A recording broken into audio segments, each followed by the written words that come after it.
Titans, when can we possibly expect a new all-time high for Bitcoin, and what do you need to know before we head into the weekend? Stay tuned to find out. Kevart, hit that intro.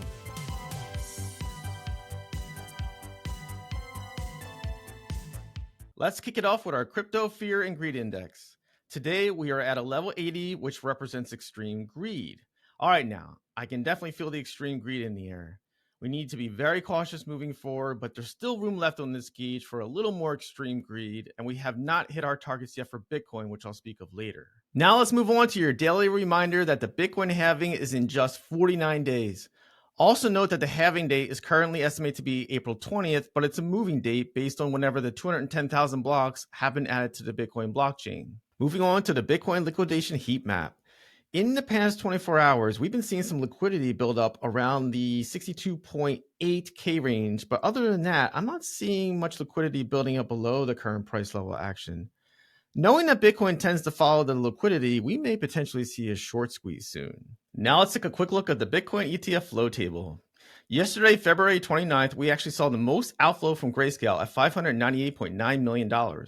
However, this was completely offset by the inflow of money for BlackRock's ETF, which was $603.9 million.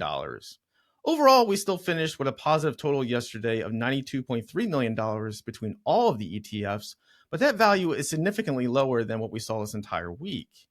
We won't know today's total value until Monday, so we won't have an idea to see if there's a trend reversal here or not until then. Finally, we need to talk about Ethereum for a minute. This is your reminder that we are only 83 days away from a decision to be made by the SEC for the first Ethereum spot ETF by May 23rd.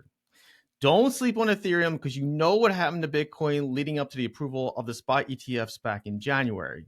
All right, you know what time it is, so let's hit the charts.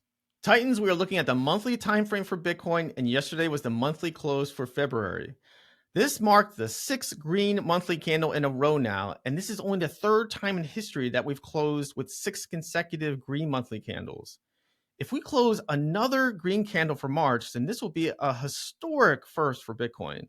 Also note on this chart that we've still not reached our cup and handle target of about 65.5K or the Pi cycle top indicator, which is at approximately 66.9K. Keep in mind that in every previous cycle, we've hit the Pi cycle top indicator before the halving event. All right, now we're looking at the 4-hour time frame where we can see the symmetrical triangle pattern currently developing. These patterns tend to have breakouts to the upside in bull markets, which we are currently in. But before we establish any targets, I'm going to continue to monitor this over the weekend to see if it transitions more into a sideways consolidation pattern like we saw here below in mid to late February. On to the weekly time frame now. Based on the previous 3 cycles, we've seen Bitcoin hit new all-time highs anywhere from 3 to 10 weeks after closing above the 0.65, 0.618 Fibonacci golden pocket.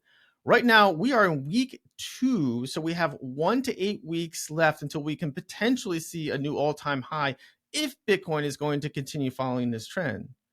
All right, Titans, I hope you have a great weekend. Titans, we are your one-stop source for guiding you through this Bitcoin bull run. Please join us as we continue to provide the latest market and technical analysis that are going to give you that edge.